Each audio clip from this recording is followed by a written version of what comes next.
Hey, hey, hey, welcome back to Stop It. I'm your host, Emily Erb, and today I'm actually riding solo.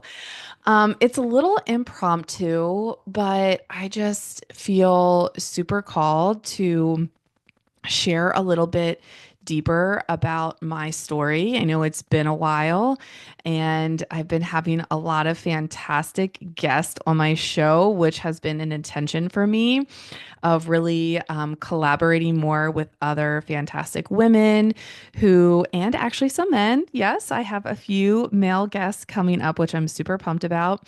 And spoiler, one of them is my mentor, and I'm like super excited and also so freaking nervous. It was very hairy and scary for me to ask him. And he's actually one of the reasons why I do big, hairy, scary things and take the leap of faith, especially as I'm building my business and even in my parenting life. And when I'm working on my relationship with Kevin and my relationship with money and my spiritual growth, all these things, every time that I'm putting myself out there, it's really scary. Like the fear did not just dissipate because I decided that I wanted to grow and that I value growth. It's still there. I just have gotten so much better at taking action and taking the leap, even when I have no idea if things are going to work or not. And he played such a big role in that. And so I went for a run. It was like maybe last week. And I always have my best thoughts when I run, which makes sense. You're moving your body, you're changing your physiology, and that's how you can actually elevate your state. And so I had this whole conversation. I visualized this whole conversation in my head of me and my mentor, Brad Bizjack, having this conversation. And I'm like, oh my word, my listeners need to hear this. And so after my run, I started coming up with all the reasons not to reach out to him. And because I've been putting in this work of, yeah, I have fears, right? And all the excuses that come up. I've been putting in the work of still doing it anyway, even though my brain is trying to keep me safe. It's like, if I reach out to him and I ask him, like, that's not a threat to my survival, but of course, my brain sees it that way. And so I sent him a voice memo and I was totally rambling. And when he responded back and he's like, yes, let's do it. I would love to serve your listeners. And his favorite part was when I told him, I'm like, listen, you might be thinking, like, who is this lady having this huge set of balls asking me to come on her podcast?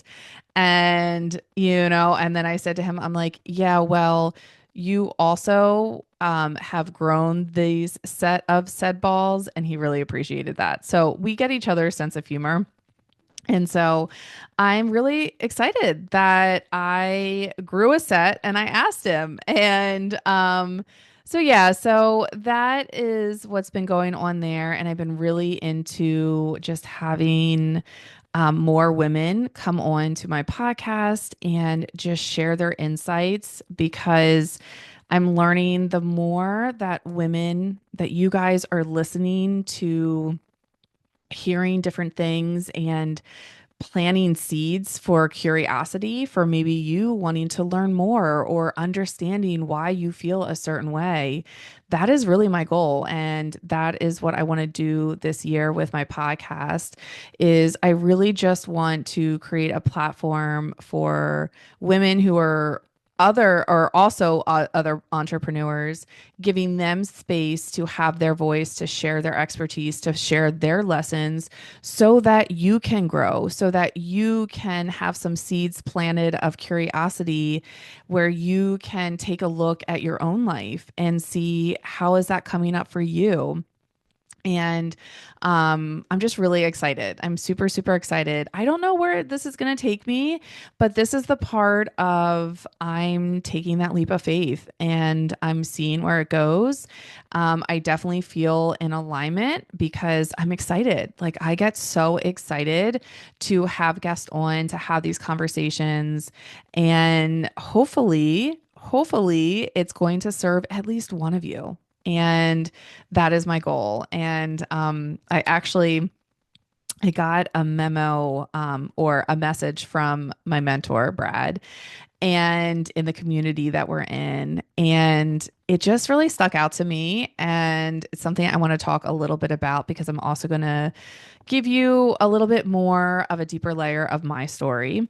But I'm trying to find, I know this is, you should see all the stuff that I write down. Like I have so many post-its. I write down so many quotes. Oh, it's on my journal.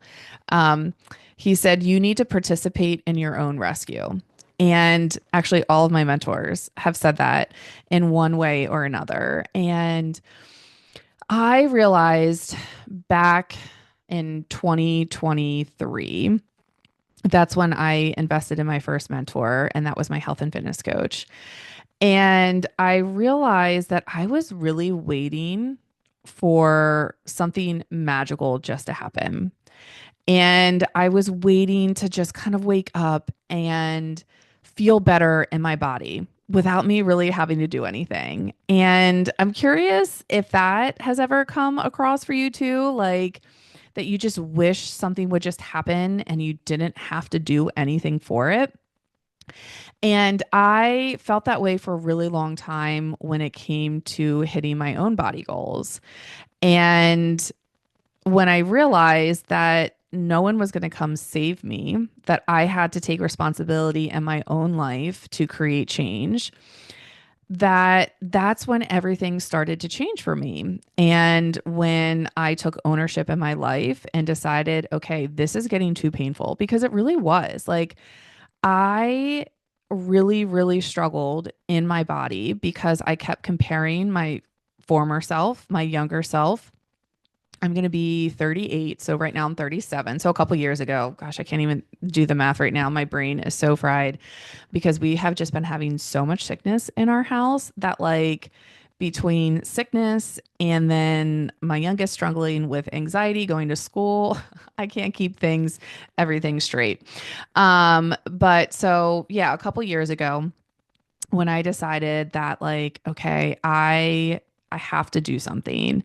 And I realized when I was comparing my former self when I was in my early 20s, my mid 20s, really like I feel like I have a timeline before kids and after kids.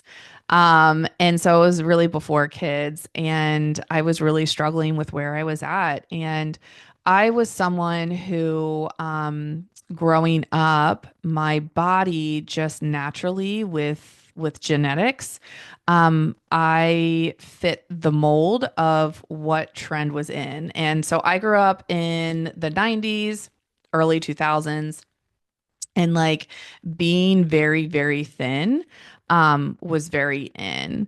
And I fit that mold. And I was always praised for what my body looked like. And I didn't even really realize it, which was really kind of wild to me in this self-discovery, self journey that I've been on and getting to know myself. I didn't realize how I was still affected with the way that I saw my body. And it's interesting because as I was growing up, and I know everyone has different experiences with their body and what people say about it because I was praised for what I look like. Not even just like the size of my body, but also like the color of my hair, which is really wild to me when I started looking at like how my hair has affected me. Um, People would tell me all the time, like, Emily, people would pay for the color of your hair. And I used to like that used to like build me up. That used to help make me feel like good enough and pretty.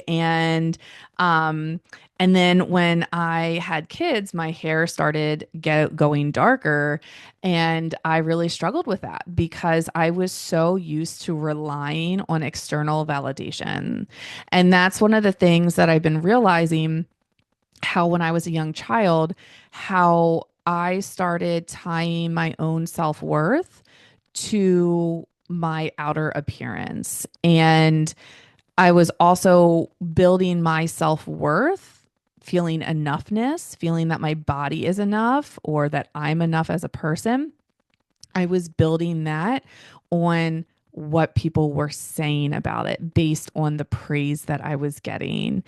And what I realized with time is that is such a shaky foundation because as I started getting older, my body was changing, which, spoiler, our bodies are meant to change. I know that's not what we're taught, and we see it all the time, like these commercials of like, oh, you see some wrinkles, here's what you need to do to fix it because this is not what should be happening, right? You still want to be considered beautiful, you still want to be considered feminine. You have to change your body and you have to stop this aging process. But our bodies are supposed to change. They're not supposed to stay the same like when we're in our early 20s or our teens, or for me, even my early 30s, because I'm on my upper end of my 30s. And I realized that I just was never feeling good enough even when I was getting results. That was the craziest thing for me and such an aha moment for me. So when I decided, okay, I'm feeling super off in my life. Like I feel like something is missing. I don't know what it is and I don't understand it. So I'm going to start with what feels comfortable for me. And one of those, the first areas for me was my weight. And so I embarked on this weight loss journey. Just a quick sum up because I know some of you are familiar with my story. Because I didn't really struggle with weight before, I realized that I still had dieting beliefs because I grew up with it. I grew up with a mom who was on the South Beach diet, which I did try for like 2 weeks and it was horrible. Um, for when I was in high school, I just did it because that's what my family was doing. I was doing what they were doing. I wanted to fit in. And I decided to like just, okay, I'm just going to give up sugar. I'm just going to eat less. And I quickly realized I was really bad at that because I really enjoy food and the results that I got never lasted. I could never sustain my results. And I realized then that I needed to find a plan that I could do long term. And so that's when I found the tool of macro counting, which was fantastic. And many of you might think, oh, well, Emily found this tool, it works. Great, everything, went well. I set my macros, I hit my macros, and wham, bam, I hit my body goals. And that's actually not how it went. The truth is that yes, I had a lot of success with macro counting. And I was very fortunate to have a friend who understood the science of macro counting and understood how to make adjustments because she took a class to figure that out. And so that really, really helped me. She helped me make adjustments. She kind of showed me how to do it. So I think my initial success with macro accounting was a huge part in having her guide me with teaching me how to set and adjust my macros. And so I remember I lost 20 pounds and I was feeling so much better. Like I could finally rock my jean shorts, my crop top, which I really wanted to be able to do. That was something that I knew was going to make me feel more like Emily, is when I could start wearing like really fun outfits again and feel really good in them. I knew that I would feel better when I was rocking my bathing suit on the beach and not feeling like I need to wear a cover up because I never did before. But then when I gained weight and I felt uncomfortable in my body, I did. I wore cover ups and I didn't want to do that. I wanted to feel like me. And so I remember getting to a point where I hit the goal and I remember feeling like excited, but then it slowly started to wear off. And I was like, why don't I feel as different as what I was expecting? Like, why am I still not feeling joy like I thought that I was going to be? Why am I still not feeling freedom like I thought I was going to be? Like peace with my body, peace around food. It's like, okay, well, I did the thing. Like, I didn't cut out sugar and I had dessert every day, but I still didn't have the feeling that I was hoping that I was going to feel. It still didn't feel good enough. And I felt like I had to chase a lower number. And which is so wild to me because I never really weighed myself before. But I realized that I started to really compare myself to other women to see what their bodies look like. And I felt like, oh, okay, well, yeah, I lost this weight. This feels good. But like, I feel like I need to do more. And so I did. And I found that I took this really awesome tool of macro counting, which is totally rooted in science, and I was turning it into just another diet. And I became a macro dieter, and I had no idea. And as I'm going through this and in the macro world and what I teach the different phases where I teach a fat loss phase, which we call a cut. I teach a reverse diet, which this is where you slowly add calories back in and you repair, rebuild your metabolism because um, metabolic adaptation happens. It's not a question of if, or it's a question of when.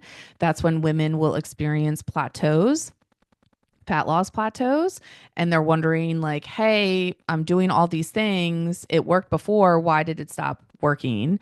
I didn't change anything, and it's because metabolic adaptation happens. Your body adjusts to how you're fueling it, how much exercise you're doing. It's a survival mechanism. It's not a bad thing or a good thing, it's just what is. And that doesn't mean that your body's broken or something's wrong with you or you're not working hard enough. It's just it's science. And so so that's one of the things that I'll teach is the reverse, right? The reverse diet, repair, rebuild that metabolism, get that back up, and then we get to maintenance. And this is where most women should spend 95% of the time of their life in maintenance. But unfortunately, that is not what we've been taught or told.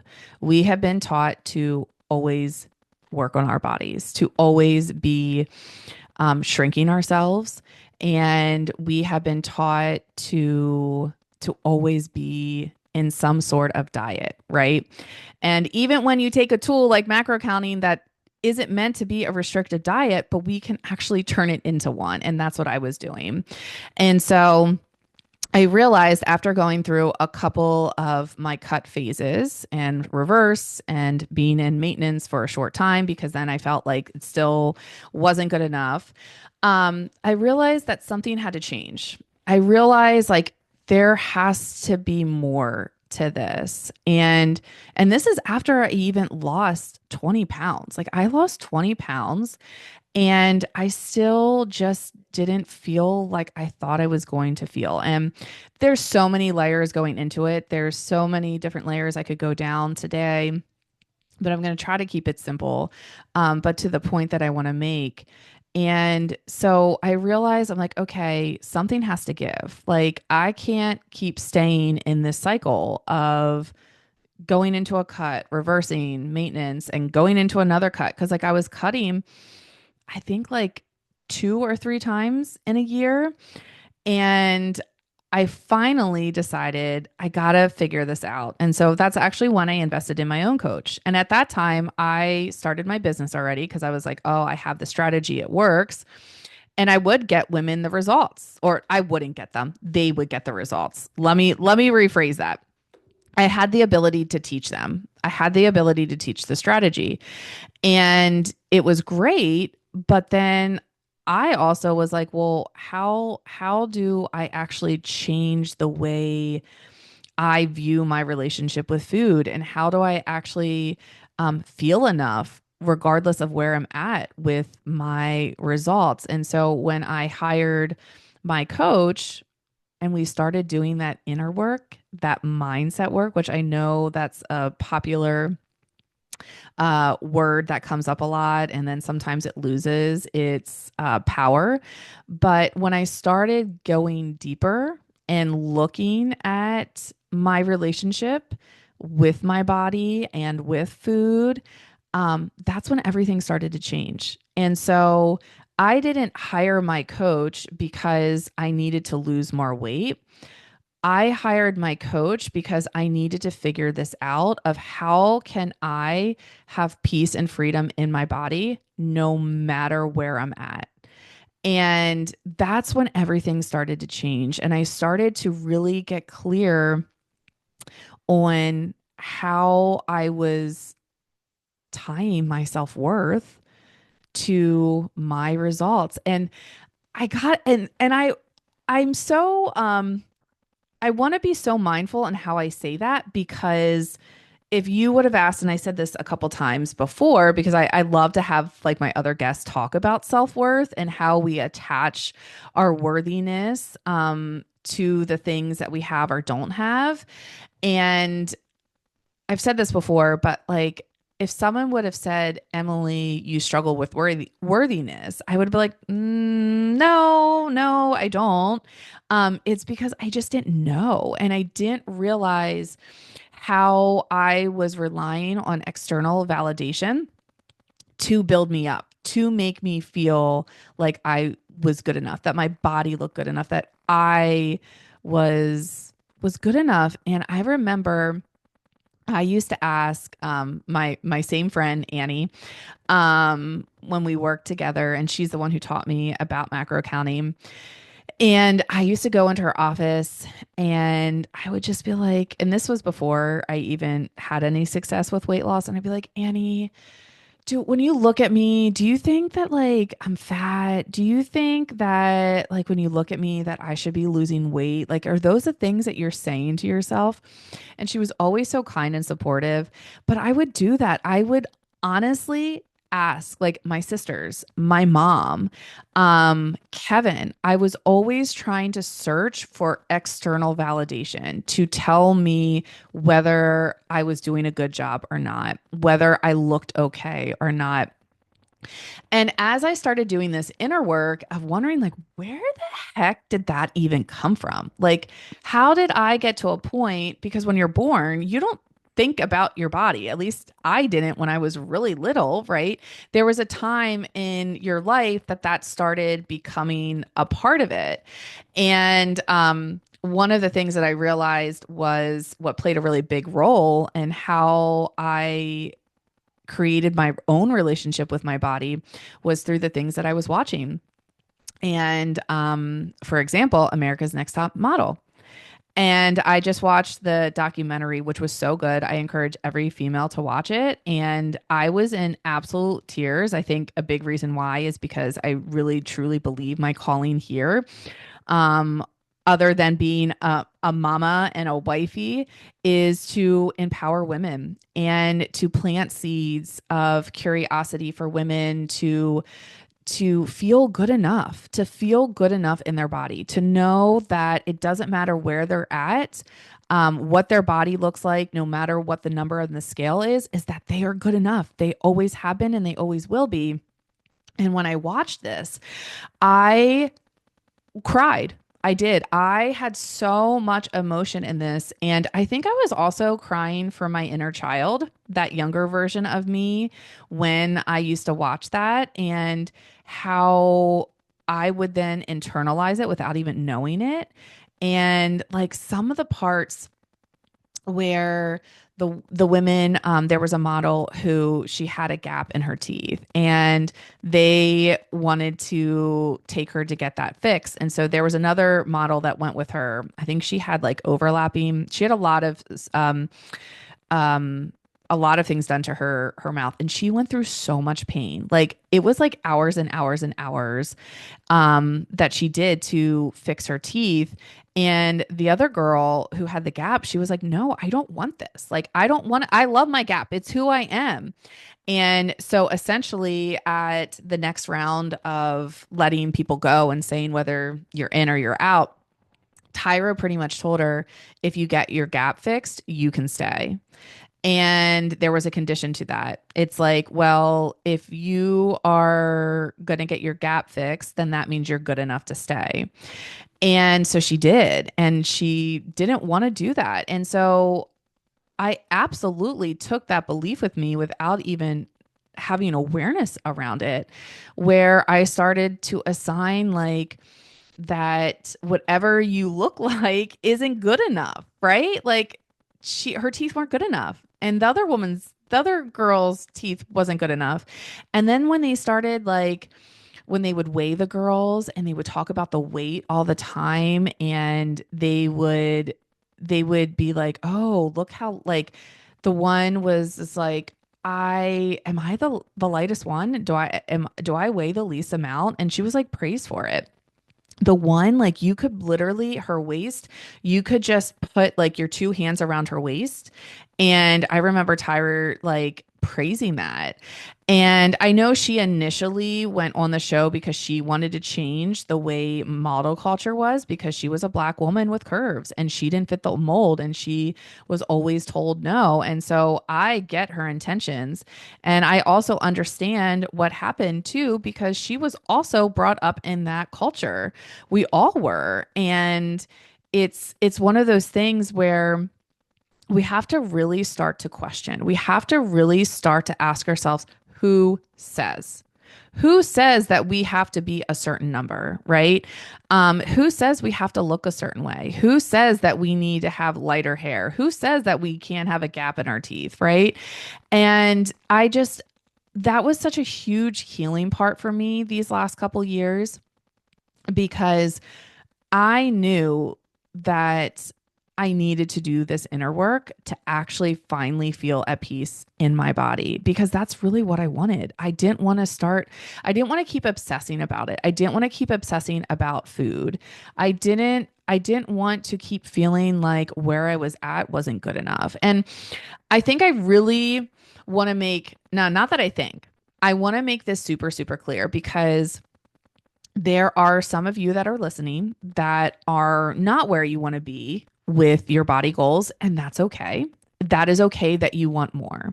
That is okay that you have aesthetic goals that you want to reach, and you don't need to justify that. And that's where I was trying to figure out where I landed in that and what that looked like because of course, like I've been someone who was always loved to test the boundaries to I believe that rules are meant to be questioned. There's a lot of rules that are meant to be broken.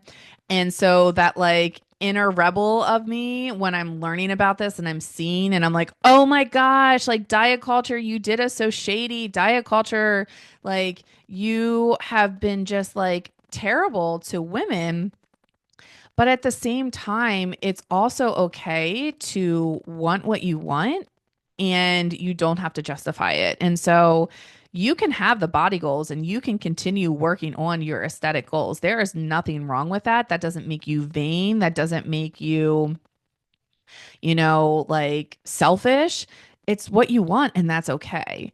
It's the intention, I think, behind it. And for me, I realized that, like, I actually really, I just don't really care that much whether I have a six pack or not. Like, that's not something that, like, drives me, that doesn't motivate me a lot. But I think I felt like I should want it because I'm a health and fitness coach. And there's a lot of women that are health and fitness coaches that, like, have, like, a very shredded physique. And I realized that that's not what I truly want. I appreciate it. Oh my gosh, I appreciate like a very um muscular look. I like that. But when it really came down to what I really wanted, I want to have freedom with my food. I want to be able to enjoy pizza nights with my family. I want to be able to enjoy going out for ice cream. And I realized that for me to have a certain like really shredded physique look, that it was going to cost me more. And I just realized that it wasn't worth it to me.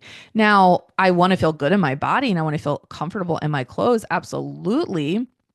But I wasn't willing to do more so that I could feel like I fit in this industry or even just in regular life that I'm living. And so I share this because I didn't know how how I was showing up in my life and the beliefs that were running my life, and how I really, really needed to work on building my self worth because somewhere along the way, I started relying on external validation for people commenting on my body to make me feel good enough. And it doesn't matter whether you have lost weight with macro counting, a GLP-1, on just like doing it whatever other way, okay? It doesn't matter. But if you continue to feel like it's not enough, it's never enough, it doesn't matter what tool you use, it will never feel enough unless you do this inner work, unless you start to question where are your beliefs coming from, until you start to question how are you tying your self-worth to your results. And it's really uncomfortable work. I'm not going to sugarcoat that for you. And it started with journaling for me.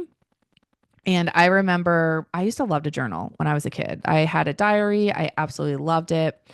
And somewhere along the way, I stopped and I started doing it again a couple years ago. And it was really uncomfortable. But with my coach, my other coach, Brad, who taught me to do the hairy, scary things and just take a leap and see where it leads.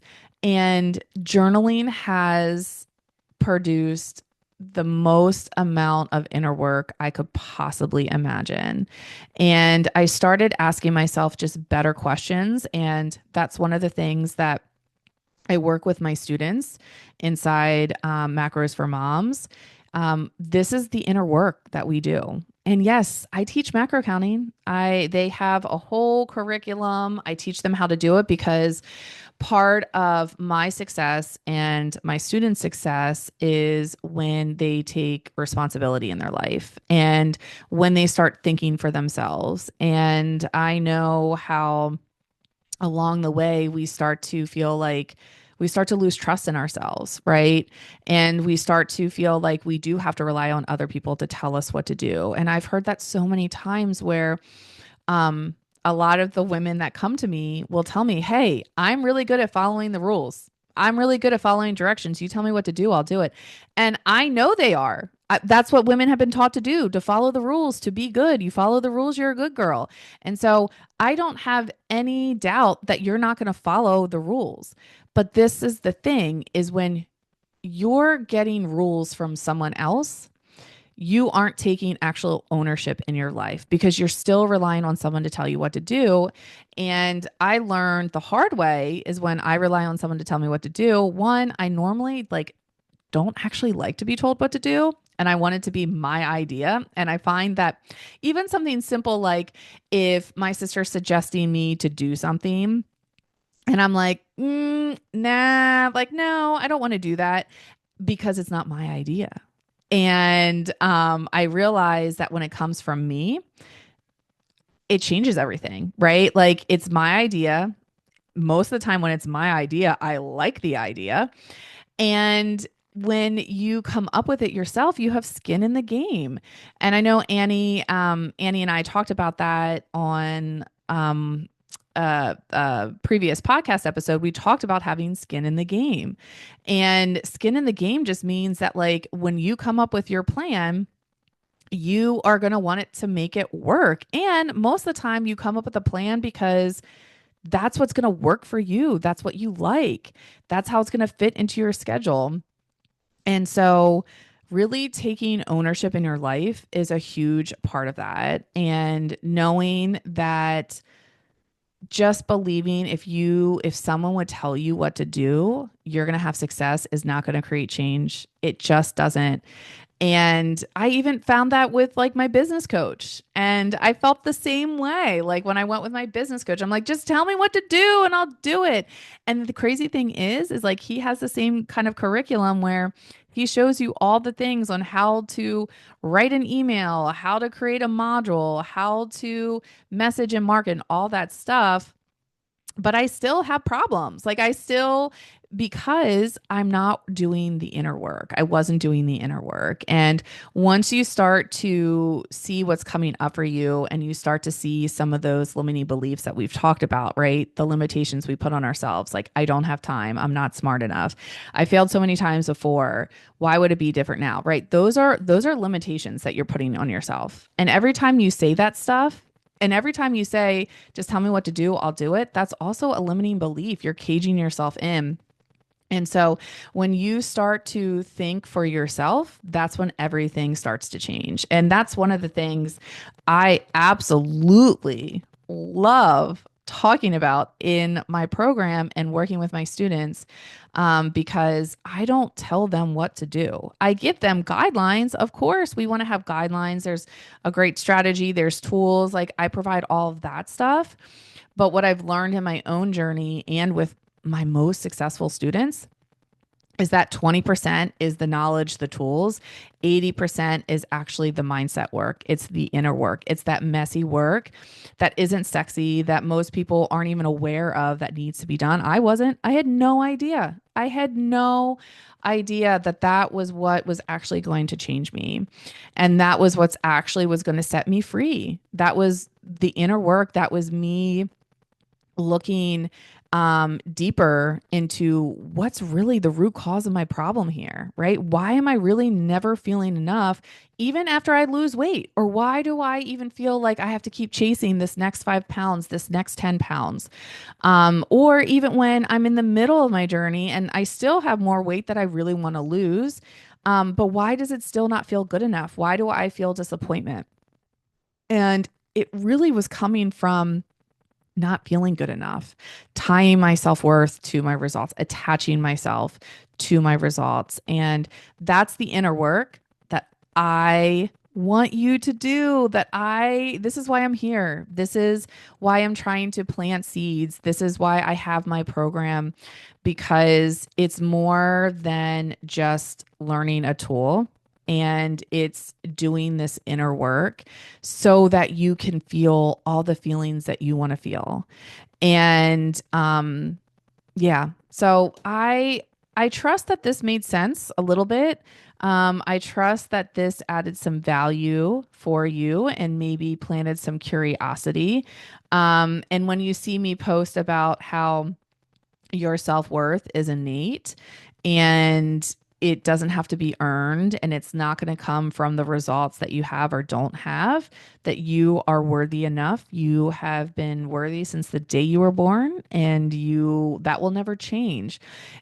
That is where that's coming from, because so many women like me struggled with feeling enough in their body, feeling good enough in their body, even after they got the results.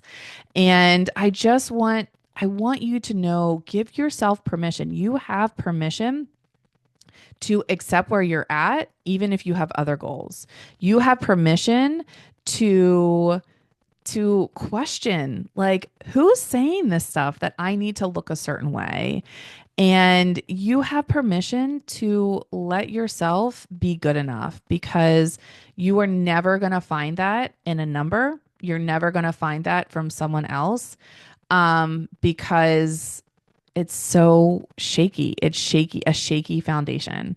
But when you start to build your own internal validation, build your own inner worth, that's when everything changes. And that's when, yeah, I like to receive compliments. Don't get me wrong. Like that feels good, but I'm not relying on that. I'm not making it mean anything about myself, because I have been working on my own internal worth. I've been working on my own internal validation.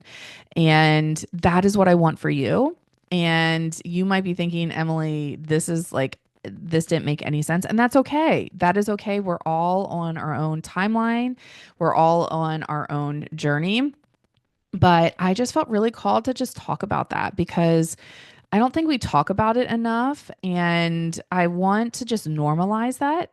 Like, it's normal to want more, and it's also not normal to never feel good enough, because it's so normalized in our industry. It's so normalized in society. like so many conversations that I've had with my mom and my sisters and my friends, we just normalized it. I was always complaining about my body, and we just made it a normal thing. It was just what we did. And it's okay that you're doing that. But what I want to tell you is that there's more on the other side. There's so much more on the other side. And I would invite you to come into my world and to learn more and to do this inner work. I would love that. And so I'm extending, I realize I'm really good at inviting. Didn't realize that. And I love inviting. I love including. So if you want to come a little bit deeper into my world, I am going to be running macros for moms again in the next couple weeks. So I'm going to put a link in here to get added to the priority list. So if you're willing to decide you want something different to actually feel good in your body, no matter the number on the scale or where you're at, and even if you have more aesthetic goals, I also teach how to do that.